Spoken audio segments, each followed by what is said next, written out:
जय गुरु जी, शुक्राना गुरु जी। संगत जी, गुरु जी का अनंत अनंतम शुक्राना। ओम नमः शिवाय, शिव जी सदा सहाय। ओम नमः शिवाय, गुरु जी सदा सहाय। संगत जी, गुरु जी हमारे साथ हर बुरे से बुरे वक्त में भी खड़े होते हैं और हर अच्छे से अच्छे वक्त में भी खड़े होते हैं। संगत जी, गुरु जी की ब्लेसिंग हमें हर तरफ से मिलती है, बस हमें समझना चाहिए।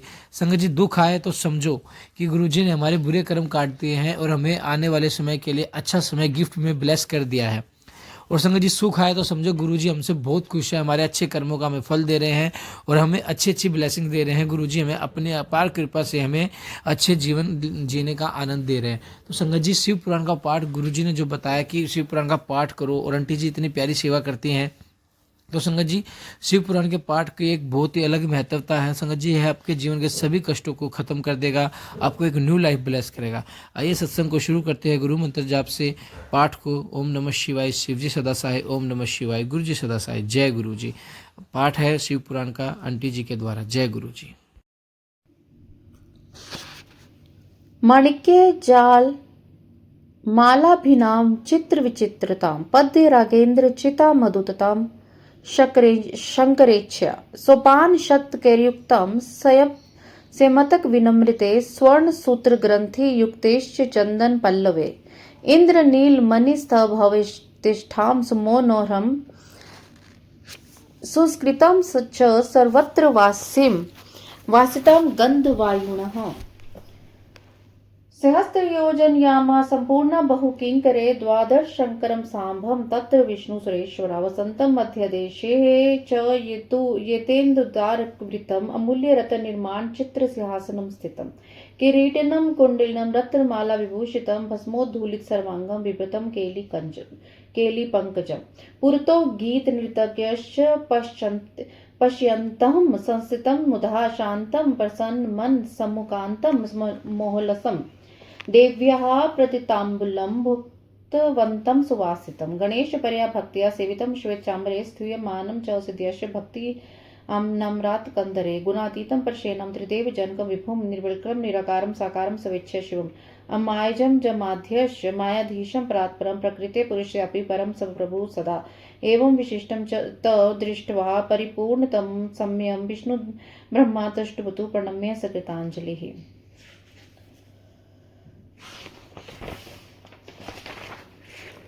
सनत कुमार बोलते हैं, हे व्यास जी, उस समय ब्रह्मा सहित भगवान विष्णु अत्यंत दिव्य निराधार एवं अभौतिक शिवलोक पहुंचकर आनंदित तथा प्रसन्न मुख होकर भीतर गए, जो नाना प्रकार के रत्नों से निर्मित महाज्वल और शोभा से युक्त था। उन्होंने गणों से सेवित अद्भुत अत्यंत ऊंचे परम सुंदर अत्याधिक शोभा संपन्न पहले द्वार पर आकर श्वेत वस्त्रों से शोभित रत्नमय आभूषणों से भूषित रत्नों के सिंहासन पर स्थित 5 मुख 3 नेत्रों वाले गौर तथा सुंदर शरीर वाले त्रिशूल आदि धारण किए तथा भस्म रुद्राक्ष शोभित महावीर द्वारपाल को देखा। तब ब्रह्मा के सहित विष्णु ने बड़ी विनम्रता के साथ उन्हें प्रणाम करके प्रभु दर्शन के निमित्त सारा वृत्तांत बताया।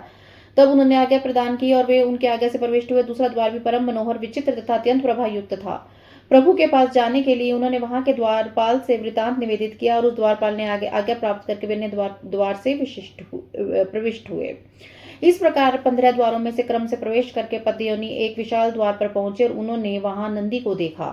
उन्होंने भली भांति नमस्कार तथा उनकी स्तुति करके विष्णु जैसे पूर्व की भांति था नंदी से आज्ञा प्राप्त कर धीरे से प्रसन्नता पूर्वक भीतर प्रवेश किया। वहां पहुंचकर उन लोगों ने शिव जी की उच्च महासभा देखी, जो महासभा से सुंदर शिव के स्वरूप वाले, शुभ कांति वाले, 10 भुजाओं वाले, 5 मुखों वाले, 3 नेत्र वाले, नीलकंठ वाले, परम कांति से युक्त, रतन में रुद्राक्ष भस्म रूप आभरणों से भूषित, पार्षदों से घिरी हुई थी। वह सभा उदयमान चंद्रमंडल के आकार वाली, चकोर, मनोहर, श्रेष्ठ और मणियों के हार से युक्त एवं उत्तम हीरों से शोभित, अमूल्य रत्नों से रचित, पद्य पत्रों से शोभित, मणियों के समूह की मालाओं से शोभित, अनेक प्रकार के चित्रों से चित्रित, शंकर जी की 66 पद्य राग की श्रेष्ठ मणियों द्वारा विरचित थी। उस सभा में स्वर्ण के सूत्रों से पिरोए हुए अत्यंत मनोहर चंदन वृक्ष के पत्तों के बंधनवार थे तथा उसमें स्यमंतक मणि निर्मित सैकड़ों सोपान बने हुए थे। उस सभा में इंद्र नीलमणि के खंभे लगे हुए थे और वह अत्यंत मनोहर संस्कृत तथा सुगंधित वायु से सुवासित थी। उसकी चढ़ाई 1000 योजन थी और वह अनेक सेवकों से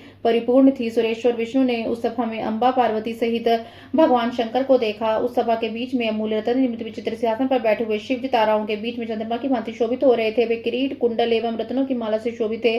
सभी अंगों में भस्म लगाए हुए तथा हाथों में लीला कमल धारण किए हुए थे। वे अपनी होने वाले गीत एवं नृत्य को बड़ी प्रसन्नता के साथ मुस्कुराते हुए देख रहे थे। उमापति शांत प्रसन्न में तथा महान उल्लास से युक्त थे और भगवती के द्वारा दिए गए सुगंधित तांबुल का सेवन कर रहे थे। गणलोक परम भक्ति में श्वेत चरण डुला रहे थे। गण भक्ति से सिर झुकाए चारों ओर स्तुति कर रहे थे। उन गुणातीत परमेश्वर तीनों देवताओं को उत्पन्न करने, सर्वव्यापी, निराकार, निर्विकल्प, निच्छा के सगुण रूप धारण करने, माया रहित, अजन्मा, आदिदेव, मायाधीश, परात्पर, प्रकृति एवं पुरुष से परिविशिष्ट पूर्णतम संभाव वाले अपने प्रभु शिव को देखकर ब्रह्मा एवं विष्णु हाथ जोड़कर प्रणाम करके उनकी स्तुति करने लगे। विष्णु विधि उच्चतुः देवदेव महादेव पर ब्रह्माखिलेश्वर त्रिगुणातीत निर्विघ्नं निर्देव जनकं प्रभो वयं ते शरणापन्ना रक्षास्मदुखिलान्त्वभो शङ्खचूडादिता किलेष्ठा सन्नाथा परमेश्वरः अथं योधिष्ठो लोको गोलोक इति च स्मृताधिष्ठा तस्य विभुः कृष्णोदयं तवदिष्टिता पार्षदप्रवस्तस्य सुदामा देव यन्त्रितः राधा सप्तभुवात् शङ्खचूडस्य दानवा ते निसीरितः शम्भो पीड्यमाना समन्ततः हताधिकारसदृशा विचरन्ति महातिले त्वं विना न सवध्यंश सर्वेषां त्रिदेवकोसं तवं घात्य महेशान् लोकानां सुखमः त्वमेव निर्गुणं सन्तेनतो पराक्रमः सगुणः सन्निवेशश्च प्रकृति परस्पदा रजसा सृष्टि समय त्वां ब्रह्मा सृष्टिकृत प्रभो सन्निधत्वेन पालने विष्णु श्रीविभुवनकारकः तमसा प्रलय रुद्रो जगत संहारकारकः निस्रे गुणे शिवा क्या तुर्यो ज्योति स्वरूपकः त्वं दीक्षाया च गोलोके त्वं गावां परिपालकः त्वदोषालः मदेगश कृष्णा क्रीडाहत्य निशं त्वं सर्वकारणं स्वामी विधि विनेश्वर परम निर्विकार सदा साक्षी परमात्मा परमेश्वर दीनानाथ सहाय च दीनानां प्रतिपालक दीनबन्धु स्त्रीलोकस्य शरणागत वत्सलः अस्माद् गौरीश प्रसिद्ध परमेश्वर त्वधन्नां वयं नाथ यदिशि तथा कुरुः सनत कुमार वचित्वा तो सौरहो व्यास हरिब्रह्मा च वै ततः विणमतु शिवम नत्वा करो बद्ध्वा विनोतको हो। विष्णु और ब्रह्मा बोले, हे देवदेव, हे महादेव, हे परब्रह्म, हे क्लेश्वर, हे त्रिगुणातीत, हे निर्व्यग्र, हे त्रिदेव जनक, हे प्रभु, हम आपकी शरण में आए हैं। विभु परमेश्वर शंख चूड़कर आप पीड़ित संतप्त किए हम दुखी तथा नाथों की रक्षा कीजिए। यह गोलोक जिसकी स्थिति आपके द्वारा ही है, उस गोलोक के अधिष्ठाता आपने श्री कृष्ण को नियुक्त किया। उसका श्रेष्ठ पार्षद सुदामा परब्धवश राधिका के शाप से शंखचूड़ नामक दानव के रूप में उत्पन्न हुआ है। हे शंभो, उसने हम लोगों को नाना प्रकार की यातनाएं देकर स्वर्ग लोक से निकाल दिया है। अपने अधिकारों से वंचित देवता लोग पृथ्वी पर घूम रहे हैं। हे महेशान, आपके बिना वह अन्य देवताओं से मारा नहीं जा सकता, अतः आप इसका वध कीजिए और सभी लोगों को सुखी बनाइए। आप ही निर्गुण, सत्य, अनंत एवं अनंत पराक्रम वाले हैं। आप सगुण, प्रकृति एवं पुरुष से परे तथा सर्वत्र व्यापक हैं। हे प्रभो, आप सृष्टि काल में रजोगुण से ब्रह्मा के रूप में सृष्टि करते हैं एवं पालन काल में सत्व गुण से युक्त हो विष्णु के रूप में जगत का पालन करते हैं। प्रलय काल में तमोगुण से युक्त रुद्र के इस जगत का संहार करते हैं एवं त्रिगुण से परे चौथे शिव नामक ज्योति स्वरूपी आप ही हैं। आप अपनी दीक्षा से गोलोक में गायों का पालन करते हैं तथा अपनी गौशाला में श्री कृष्ण दिन रात क्रीड़ा करते हैं। आप सबके कारण तथा स्वामी हैं और आप ही परब्रह्मा विष्णु और ईश्वर हैं। आप निर्विकारी सदा साक्षी परमात्मा एवं परमेश्वर हैं। आप दीनों एवं अनाथों के सहायक हैं, दीनों के रक्षक, दीनबंधु, त्रिलोकेश एवं शरणागत वत्सल हैं। हे गौरीश परमेश्वर, आप प्रसन्न हो जाइए, हम लोग का उद्धार कीजिए। हे नाथ, हम लोग आपके अधीन है, अतः जैसी आपकी इच्छा हो वैसा ही कीजिए। सत कुमार बोलते हैं, व्यास जी, इस प्रकार क्या दोनों देवता ब्रह्मा एवं विष्णु विनम्र होकर हाथ जोड़कर शिव को नमस्कार करके मौन हो गए। इति श्री महापुराणे द्वितीयां ऋतु संहिता पंचमे युद्ध खंडे शंखचूड़वधे देव स्तुति नाम त्रिंशोऽध्याय। इस प्रकार श्री महापुराण के अंतर्गत द्वितीय रुद्र संहिता के पंचम युद्ध खंड में शंखचूड़वध के वर्णन नाम देव स्तुति वर्णन नामक 30वां अध्याय पूर्ण हुआ। जय गुरु जी, शुक्राना गुरु जी। अध्याय 31वां अध्याय। शिव द्वारा ब्रह्मा जी को शंखचूड़ का पूरा वृत्तांत बताना और देवों को शंखचूड़वध का आश्वासन देना। संत कुमार कर्ण्य वच्य शंभु हरि विद्यो सुदिन्यो उवाच विहि सन्वान्य मेघनाद गंभीर्यः। सनत कुमार बोलते हैं, अत्यंत दीन ब्रह्मा और विष्णु जी का वचन सुनकर शंकर जी हंसते हुए मेघ के समान गंभीर वाणी में कहने लगे। उवाच, हे हरे वत्स, हे ब्रह्मस्तजतम सर्वशो भयम शंखचूड़ोध्वं भद्रम संभविष्यत् संशयम शंखचूड़स्य वृत्तान्तं सर्वं जानामि तत्वतः कृष्ण भक्तस्य गोपस्य सुधामस्य पुरा प्रभो मदाज्ञ ऋषिकेशो कृष्ण रूपम विधाय च गोशालम स्थितो रम्ये गोलोके मधिष्ठते स्वतंत्रमिति स्वयं स मोहं मत्वा गतः पुरः क्रीडां समकरोधि स्ववृत्ति मोहिता तम दृष्ट्वा मोहत्यग्रहं तस्याहं मया स्वाहा तेषां सैत्य सद्बुद्धिं शापं दापितवान् किल इति इत्थं कृत्वा स्वलीलं तां मायां सहतवानहं ज्ञानयुक्तस्तदा ते तु मुक्तमोहा सुबुद्ध्या समीपागस्ते मे दीनभूयः प्रणम्य माम् अकुर्वन् सुनीतिं भक्त्या करो बद्ध्वा विनम्रिका वृतांत मध्वन् सर्व लज्जाकुलित मानसा उचर्मत पूरितोः दीनः रक्ष रक्षेति वे गिरः। शरद कुमार बोलते हैं अत्यंत दीन शिव जी बोलते हैं हे हरे हे वत्स हे ब्राह्मण आप दोनों शंखचूड़ से उत्पन्न भय का पूर्ण रूप से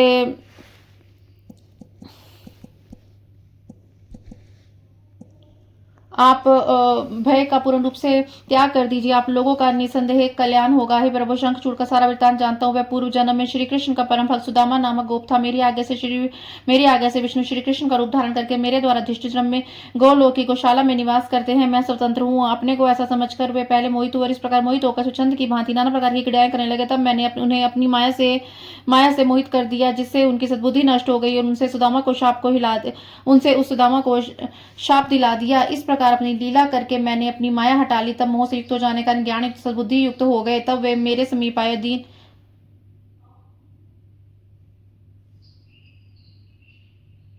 दीन होकर मुझे प्रणाम करके हाथ जोड़कर विनम्र भाव से भक्ति पूर्वक मेरी स्तुति करने लगे। तब लज्जा से युक्त मन वाले वह सभी ने वृतांत कहा और दीन होकर रक्षा कीजिए मेरे सामने ऐसा वचन कहने लगे।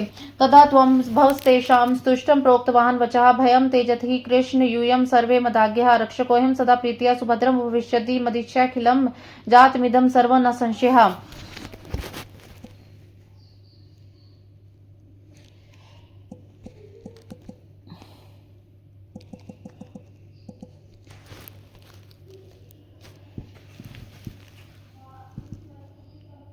जातिमिदं सर्वनः संशयः स्वस्थानं गच्छ त्वं सततं राध्य पार्षदेन च दानवस्तु भवतस्यं भारतेत्र न संशयः। शापोद्वारं करिष्यामि युव्यो समेखला मुदक्तमिति संधर्यं शिरसा राध्य सह।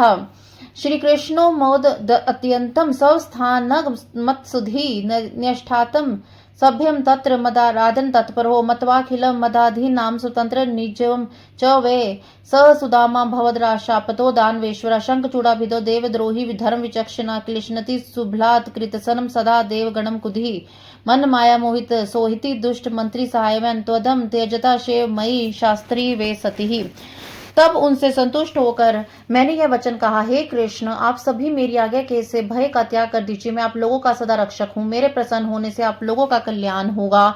यह सब मेरी इच्छा से हुआ है, इसमें संदेह नहीं है। हे कृष्ण आप इन राधा एवं पार्षद के साथ अपने स्थान को जाइए। यह सुदामा इस भारतवर्ष में दानव के रूप में जन्म लेगा, इसमें संदेह नहीं है। समय आने पर मैं आप दोनों के शाप का उद्धार करूंगा। तब बुद्धिमान श्री कृष्ण मेरे वचन को शिरोधार्य करके राधा के साथ बड़ी प्रसन्नता साथ अपने स्थान को चले गए। वे दोनों ही भयपूर्वक मेरी आराधना करते हुए निवास करने लगे। उस समय उन्हें ज्ञान हुआ कि ये सारा जगत मेरे अधीन है अर्थात शंकर के अधीन है और मैं श्री कृष्ण सर्वथा पराधीन हूँ।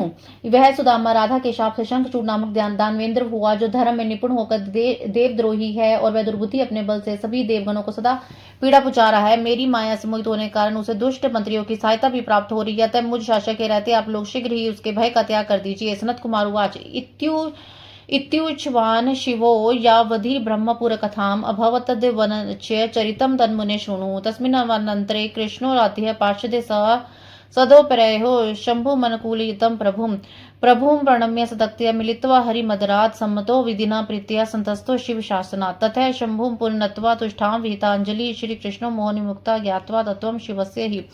सनत कुमार बोले, हे मुने अभी जब शिव जी ब्रह्मा एवं विष्णु के सामने इस प्रकार की कथा कह ही रहे थे, इतने में अन्य घटना घटी, उसे आप सुनिए। उसी समय श्री कृष्ण राधिका अन्य पार्षद एवं गोपों के साथ प्रभु शंकर को अनुकूल करने के लिए वहां आ गए। वे सद्भक्ति पूर्ण शंकर जी को प्रणाम करके विष्णु से आदर पूर्वक मिलकर ब्रह्मा जी की सलाह मानकर शिव जी की आज्ञा से प्रेम पूर्वक उनके सामने बैठ गए। इसके बाद शिव जी को पुनः प्रणाम करके मोह निर्मुक्त श्री कृष्ण जी शिव तत्व को जानकर हाथ जोड़े हुए उनकी स्तुति करने लगे। श्री कृष्ण वादेव देव महादेव पर ब्रह्म संतागते क्षमस्व चापराधम में प्रसिद्ध परमेश्वर। त्वतः सर्व च सर्वं त्वहि सर्व महेश्वरा सर्वं त्वं निखिलाधीश प्रसीद महेश्वरा त्वं ज्योतिः परं साक्षात् सर्वव्यापी सनातना त्वया नाथेन गौरी सनाथा सकला वयं सर्वोपरि निजं मत्वा विहरणमोहमाश्रितः तत्फलं प्राप्तवनस्मि शापं प्राप्त स्वान् पार्षद प्रभो यो मे सुदामा नाम गोपकाः स राधा शाप्ता स्वामीन दानवीं योनिमोश्रितः अस्मानुधनं दुर्गेश प्रसीद परमेश्वरा शापोद्धारं कुशवाद्य पाहि न शरणागतान् इति उक्त्वा विरामे श्रीकृष्णो राध्य सह प्रसन्नो भूच्छ वस्त्र शरणागत वत्सलः। श्री कृष्ण बोलते हैं, हे देवदेव, हे महादेव, हे परब्रह्म, सत्पुरुषों के गति, हे परमेश्वर मेरा अपराध क्षमा कीजिए, मेरे ऊपर प्रसन्न हुई। हे सर्व सब कुछ आपसे उत्पन्न होता है, और हे महेश्वर सब कुछ आप में स्थित है। हे सर्वाधीश आप सब कुछ आप ही हैं। अतः हे परमेश्वर आप प्रसन्न हो जाइए। आप साक्षात परम ज्योति सर्वव्यापी एवं सनातन है। गौरीश आपके नाथ होने से हम सभी सनाथ हैं। मोह में पड़ा हुआ मैं अपने को सर्व परि मानता हुआ विहार करता रहा, जिसका फल मुझे यह मिला कि मैं शापग्रस्त हो गया। हे स्वामीन, जो सुदामा नामक मेरा श्रेष्ठ पार्षद है, वह राधा के शाप से दानवी योनि को प्राप्त हो गया है। दुर्गेश परमेश्वर आप हम लोगों पर उद्धार कीजिए, प्रसन्न हो जाइए, शाप से उद्धार कीजिए, हम शरणागतों की रक्षा कीजिए। इस प्रकार कहकर श्री कृष्ण राधा के सहित मौन हो गए तथा शरणागत वत्सल शिव उन पर प्रसन्न हो गए। श्री शिव उवाच, हे कृष्ण गोपिकानाथ भयम त्यज सुखी भव मया अनुग्रहता तात स्वमचरितम त्विदम। श्री शिव बोलते हैं, हे कृष्ण, हे गोपिकानाथ, आप भय का त्याग कर दीजिए, सुखी हो जाइए। तात मैंने ही अनुग्रह करते हुए यह सब किया है। संभविष्यति ते भद्रम गच्छ स्वस्थानम उत्तमम स्थावयम स्वधिकारे च सावधानते सदा विवरस्वम यथा काम मा विज्ञात प्रात्परम स्वकार्ये कुरु निवग्रहम राध्या पार्षदे खुलहु। आपका कल्याण होगा। अब आप अपने उत्तम स्थान को जाइए, सावधानी पूर्वक अपने अधिकार का पालन कीजिए, मुझको परात्पर जानकर इच्छानुसार विहार कीजिए, निर्भय होकर राधा और पार्षदों के साथ अपना कार्य कीजिए। वराहे प्रवरे कल्पे तरुण्य राध्य सह शाप प्रभाव भुक्त्वा वे पुनरास्यति स्वकम। सुदामा पार्षद यो हि तव कृष्ण प्रिय प्रिय दानवीं योनिमाश्रितः दानीं क्लिश्नति वे जगत। शाप प्रभावाद्रिह देव शत्रुष दानवा शंख चूड़ीभिदः सोहिति दैत्य पक्षी सुरुद्रः। उत्तम वाराकल्प में युवती राधा के साथ शाप का फल भोगकर वह पुण्य अपने लोक को प्राप्त करेगा। हे कृष्ण, आपका अत्यंत प्रिय पार्षद जो सुदामा था, वह इस समय दानव योनि में जन्म ग्रहण करके सारे जगत को क्लेश दे रहा है। वह शंखचूड़ नामक दैत्य अर्थात दानव राधा के शाप के प्रभाव से ही देव शत्रु दैत्यों का पक्ष लेने वाला, देवताओं से द्रोह करने वाला हो गया है। तेन निसरिता देवासेन्द्र नित्यम प्रपीड़िता हताधिकारा विकृता सर्वे याता दिशो दशा ब्रह्मच्युत तदर्थे ही हागतो हो शरणम मम तेषाम कलेश विमोक्षहम करिष्ये नात्र संशय। उसने इंद्र सहित सभी देवताओं को पीड़ा देकर निकाल दिया है, जिससे वे देवता अधिकार विहीन एवं व्याकुल होकर 10 दिशाओं में भटक रहे हैं। उसी के वध के निमित्त या ब्रह्मा और विष्णु मेरी शरण में आ गए हैं, मैं उनका दुख दूर करूंगा, इसमें संशय नहीं है। सनत कुमार उवाच। इत्युक्त्वा शंकरः कृष्णं पुनः प्रवाच सादरम हरिम विधिम संभाष्य वचनम क्लेश नाशनम। सनत कुमार बोलते हैं, व्यास श्री कृष्ण से इतना कहकर भगवान शंकर ब्रह्म तथा विष्णु को संबोधित करके आदर पूर्वक क्लेश नाशक वचन पुनः कहने लगे। शिव उवाच, हे हरे हे विदे प्रीत्य ममेदं वचनं शृणु गच्छतं त्वदितं तातो देवनन्दाय निर्वहं कैलाशवासिनं रुद्रं मद्रूपं पूर्णमतमं देवकार्यतम उदितं पृथगतिः धारणम् यथार्थते हि मद्रूपा परिपूर्णतमा प्रभु कैलासे भक्तवशता संतिष्ठति गिरो हरे मतस्वतो न भेदस्ति युभो सेव्य एव स चरणं सर्वेषां सुरादीनं च सर्वतः। आव्य भेदकर्ता यः स नरो नरकं वज्रेत यापि प्राप्यनुकृष्टं पुत्र पौत्र विपर्जितः। इत्युक्तवन्तं दुर्गेशं प्रणम्य च मुहुर्मुहुः राधे सहित कृष्णं स्वस्थानं स्वगहो ययो हरिब्रह्मा च तो व्यास सानदो गत सद्वासोः मुहुर्मुहुः प्रणम्येष वैकुण्ठं येदुतरम् तत्र गत्याखिलं वृत्तं देवभ्यो विनिवेद्यतो तनाद्य ब्रह्म विष्णु कैलासं येयुतगृहम् तत्र दृष्ट्वा महेशानं पार्वती वल्लभं प्रभुं दीनरक्षातुदेहं च सगुणं देवनायकं तुतुष्टु पूर्ववत् सर्वे भक्त्या गदया गिरा करो बद्ध्वा नतस्कंदा विनयन समान्विता। शिव जी बोलते हैं, विष्णु हे ब्राह्मण, आप दोनों मेरी बात सुनिए। देवताओं को भय रहित करने के लिए शीघ्र ही आप दोनों कैलाश पर्वत पर जाएं, जहां मेरे पूर्ण रुद्र का निवास है। मैंने ही देवताओं का कार्य करने के लिए पृथक रूप धारण किया है। हरे परिपूर्णतम एवं भक्त पराधीन मुझ प्रभु का ही वह रुद्र रूप देवताओं के कार्य के कैलाश पर्वत पर विराजमान है। मुझ में वह आप में क्या भेद नहीं, कोई भेद नहीं है। मेरा वह रुद्र रूप आप दोनों का चराचर जगत का सभी देवताओं एवं मुनियों का सर्वथा सेव्य है। जो मनुष्य हम दोनों में भेद रखेगा वह नरकगामी होगा और वह इस लोक में पुत्र पौत्र आदि से रहित होकर नाना प्रकार का क्लेश प्राप्त करेगा। ऐसा कहते हुए गौरीपति को बार बार प्रणाम करते हुए श्री कृष्ण तथा गणों के साथ अपने निवास को चले गए। हे व्यास जी, इस प्रकार वे ब्रह्मा तथा विष्णु भी संदेह रहित होकर शिव जी को बार बार प्रणाम करके नंद के साथ शीघ्र वैकुंठ लोक चले गए। वे ब्रह्मा तथा विष्णु वहां जाकर सारा वृत्तांत देवताओं से कहकर उन्हें साथ लेकर कैलाश पर्वत पर गए। तीनों की रक्षा करने वाले सगुण रूप से श्री धारण की देवाधिपति पार्वती वल्लभ महेश्वर प्रभु को वहां देखकर सभी देवताओं ने पूर्व की भांति हाथ जोड़कर विनय से युक्त होकर सिर झुकाकर गदगद से भक्ति पूर्वक उनकी स्तुति करना आरंभ किया। देवा ऊचु देव देव महादेव गिरिजानाथ शंकर वयम त्वाम शरणापन्न रक्ष देवन्भ्य कुलान शंख चूड़म दानवेन्द्रम जहि देव निषूदनम तेन विकलाविताः देवा संग्रामे च पराजिताः हताधिकारा कुतले विचरन्ति यथा नराः देवलोको हि ददृश्यस्तेषां मांसिच तद्वा तीन दहारो कृपा संतो देवनुधार संकटा शक्रम भयान महेशान हत्वा तम दानवपिधम इति श्रुत्वा वचनं शंभुदेवानां भक्तवत्सल उवाच विहसन वारणया मेघनाथ गभीर्या श्री शंकर उवाच हे हरे हे विदे देवा स्वस्थानं गच्छ ध्रुवं शंख चूडवदिष्यामि सगणं नात्र संशयः। सनत कुमार उवाच इति कर्ण महेशस्य वच पीयूष सन्निभं ते सर्वे प्रमुदाः नष्टं मत्वा च दानवं हरिजगां वैकुण्ठं सत्यलोके विधिस्तदा प्रणिपत्य महेशं च सुराधा स्वपदं येयुः। देवता बोलते हैं, देवदेव महादेव गिरजापति हे शंकर, हम सभी देवता आपकी शरण में आए हैं। भय से व्याकुल देवताओं की रक्षा कीजिए, देवताओं को कष्ट देने वाले दैत्यराज शंखचूड़ का वध कीजिए। उसने देवताओं को व्याकुल कर दिया है और युद्ध में पराजित कर दिया है। उसने देवताओं के समस्त अधिकार छीन लिए हैं, जिससे वे लोग मनुष्यों की भांति पृथ्वी पर भटक रहे हैं और उसके भय से उनके लिए देवलोक का देखना बहुत दुर्लभ हो गया है। अतः दीनों का उद्धार करने वाली कृपा सिंधु इस संकट से देवताओं को उद्धार की दानवेंद्र का वध करके इंद्र को भय से मुक्त कीजिए। देवताओं के इस वचन को सुनकर हंसते भक्तवत्सल भगवान शंकर ने मेघ के समान गंभीर वाणी में कहा। श्री शंकर बोले, हे विष्णु, हे ब्राह्मण, हे देवगण, आप लोग अपने स्थान को जाइए, मैं सेना से तो शंखचूड़ का वध करूंगा, इसमें संदेह नहीं है। संत कुमार बोले, शंकर की इस अमृत तुल्य वाणी को सुनकर सभी देवता दैत्य को मरा हुआ जानकर अत्यंत प्रसन्न हो गई। इसके बाद शंकर जी को प्रणाम करके विष्णु वैकुंठ लोक एवं ब्रह्मा सत्यलोक चले गए और देवगण अपने अपने स्थान को चले गए थे। श्री श्री महापुराणी द्वितीय बुद्ध संहिता पंचमे युद्ध खंडे शंखचूड़ वधे शिवोपदेशो नाम के 300 अध्याय। इस प्रकार श्री श्री महापुराण के अंतर्गत द्वितीय संहिता के पंचम युद्ध खंड में शंखचूड़ वध के अंतर्गत शिवोपदेश वर्णन नामक 31वां अध्याय पूर्ण हुआ। जय गुरु जी, शुक्राना गुरु।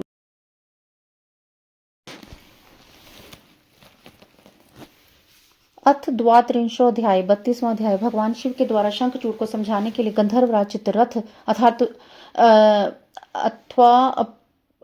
पुष्पदंत को दूत के रूप में भेजना, शंखचूड़ द्वारा संदेश की अवहेलना तथा युद्ध करने का अपना निश्चय बताना, पुष्पदंत का वापस आकर सारा वृत्तांत शिव से निवेदित करना। सनत कुमार उवाच अथे शानो महारुद्रो दुष्ट काल सताम गति शंखचूड़वधम चित्ते निष्काय सुरेच्छः दूतम कृत्वा चित्ररथम गंधर्वेश्वरमिप्सितं शीघ्रं प्रस्थाप्य शंखचूड़ितके मुधा सर्वेश्वर आज्ञा दूतो ययो तनागरं च सह महेन्द्रनगरोत्कृष्टं कुबेर भवनादिकं गत्वा ददर्श तन्मध्ये शंखचूडाल्यं वरं राजितं द्वादर्शे द्वारपालं समन्वितं स दृष्ट्वा पुष्पदन्तस्थु वरं द्वारं ददर्श सह कथ्यमासुरतान्तं द्वारपालं निर्भया अतिक्रम्य च तद् द्वारं जगदभ्यन्तरे मुदा अतीव सुन्दरं रम्यं विस्तरणं समङ्गलकृतं स गत्वा शंखचूडं तं ददर्शं धनुताचितं वीरमण्डलमध्यस्थं रत्नसिंहासन स्थितं ध्यानवन्द्रेः परिवतं सेवितं च त्रिकोटिभिः शतकोटिभिश्च ब्रह्मधि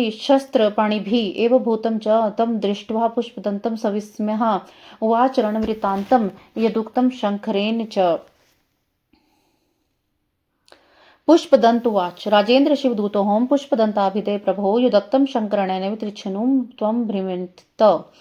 शिव उवाच राज्यं देहि च देवाधिकारं हि साम्प्रतं नो चतकेरुरणं साधनं प्रेण च मया सतां देवः मां शरणापन्ना देवेशं शंकरं सताम् अहं क्रुधो महारुद्रस्तवां वदिष्यामि संशयं हरोऽस्मि सर्वदेवभ्यं हाभ्यं दत्तवानसं खलदण्डधराहं वे शरणागत वत्सलः राज्यं दास्यसि किं त्वं करिष्यसि रणं च किं तत्त्वं ब्रूहि द्वयोरेकं दानवेन्द्र विचार्य वह। सनत कुमार बोले, तब दुष्टों के लिए काल स्वरूप तथा सज्जनों के लिए रक्षक महारुद्रेश्वर ने देवताओं की इच्छा से अपने मन में शंखचूड़ के वध का निश्चय किया और गंधर्वराज चित्ररथ पुष्पदंत को अपना अभीष्ट दूत बनाकर शीघ्र ही प्रसन्नता पूर्वक शंखचूड़ के समीप भेजा। तब सर्वेश्वर की आज्ञा से वह दूत इंद्र की अमरावतीपुरी से अधिक से ऐश्वर्य संपन्न तथा कुबेर के भवन से उत्कृष्ट भवनों वाले उस दैत्येंद्र के नगर में गया। उसने वहां जाकर 12 दरवाजों से युक्त शंखचूड़ का भवन देखा, जहां प्रत्येक द्वार पर द्वारपाल नियुक्त थे। उनको देखते ही उस पुष्पदंत ने प्रधान द्वार को देखा और निर्भय होकर वहां के द्वारपाल से सारा वृत्तांत निवेदन किया। तब अत्यंत सुंदर, रम्य, विस्तृत तथा भली भांति अलंकृत उस द्वार को पार करके वह प्रसन्नता पूर्वक भीतर गया। वहां जाकर उसने वीरों के मंडल में विराजमान तथा रतन सिंहासन पर बैठे हुए दानव अधिपति शंखचूड़ को देखा। उस समय वह 3 करोड़ दैत्यराज से घिरा हुआ था तथा वे उसकी सेवा कर रहे थे, और अन्य 100 करोड़ दानव हाथों में शस्त्र लेकर उनकी चारों ओर पहरा दे रहे थे। इस प्रकार उसे देखकर पुष्पदंत को बड़ा आश्चर्य हुआ और उसने शंकर के द्वारा कहे गए युद्ध का संदेश उस प्रकार कहा। पुष्पदंत बोला, हे राजेंद्र, मैं शिवजी का पुष्पदंत नामक दूत हूँ। हे प्रभु, शंकर ने जो संदेश भेजा है उसे श्रवण कीजिए, मैं आपसे कह रहा हूँ। शिवजी बोलते हैं, तुम सज्जन देवताओं का राज्य तथा उनका अधिकार इस समय लौटा दो, अन्यथा मुझे अपना शत्रु समझकर मेरे साथ युद्ध करो। मैं सज्जनों का रक्षक हूँ और देवता लोग मेरे शरण में आए हैं, अतः मैं महारुद्र क्रुद्ध होने पर निसंदेह तुम्हारा वध करूंगा। मैं हर हूँ, मैंने सभी देवताओं को अभय दान दिया, मैं शरणागत वत्सल हूँ और दुष्टों को दंड देने वाला हूँ। हे दानवेंद्र, तुम राज्य लौटाओगे अथवा युद्ध करोगे, विचार करके इन दोनों में एक तात्विक बात बताओ। पुष्पदंत उवाच, इत्युक्तं यन्महेशान् तुभ्यं तन्मे निवेदितं विततं शंभु वाक्यं न कदापि धनुजाधिपम्। अहं स्वं स्वामिनं गन्तुमिच्छामि त्वरितं हरं गत्वा वक्ष्यामि किं शंभुं तथा त्वं वद मामह्यं। सनत्कुमार उवाच, इत्थं च पुष्पदन्तस्य शिवदूतस्य सत्पतया कर्णिः वचनं राजा हसित्वा तमुवाच। स पुष्पदंत बोला, हे दैत्यराज, शंकर ने मुझे जो कुछ कहा मैंने उसे स्वतः तुमसे निवेदन कर दिया है। शंकर जी का वचन कभी झूठा नहीं होने वाला है। अब मैं शीघ्र ही अपने स्वामी सदाशिव के पास जाना चाहता हूँ। मैं जाकर शंभु से कहूंगा, इसे मुझको तुम बताओ। सनत कुमार बोले, इस प्रकार श्रेष्ठ स्वामी इततम च पुष्पदंत से शिवदूतस्य सत्पतया कर्ण्य वचनम राजा हसित्वा तमुवाच।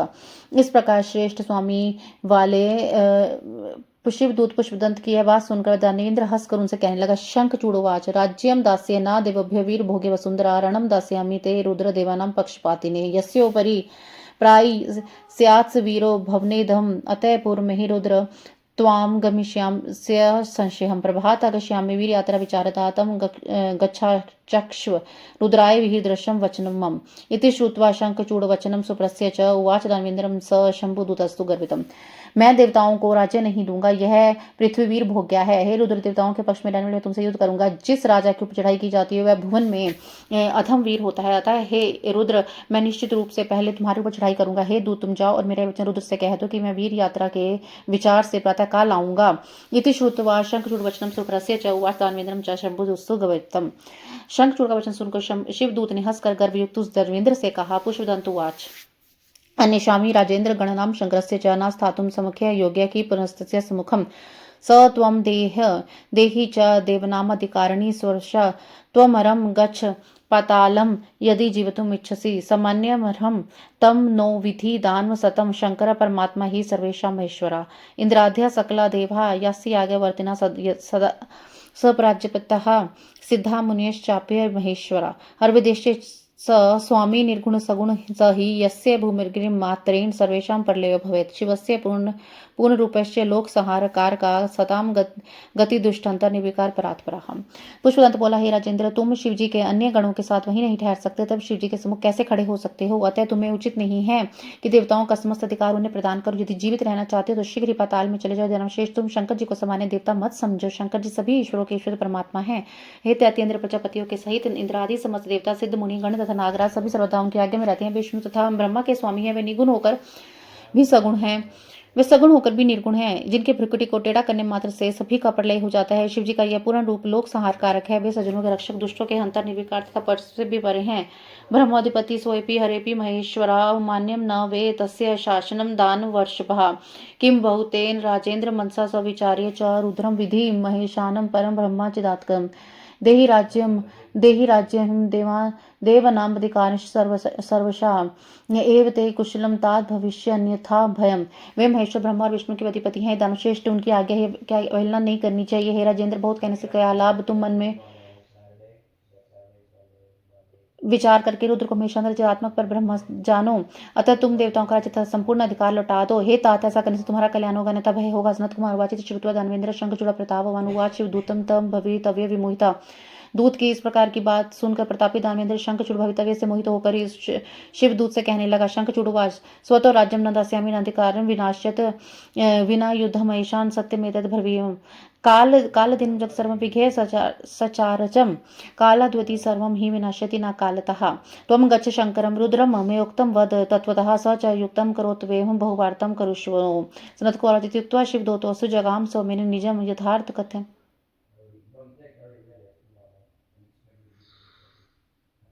पुष्पदंत सन्मुने।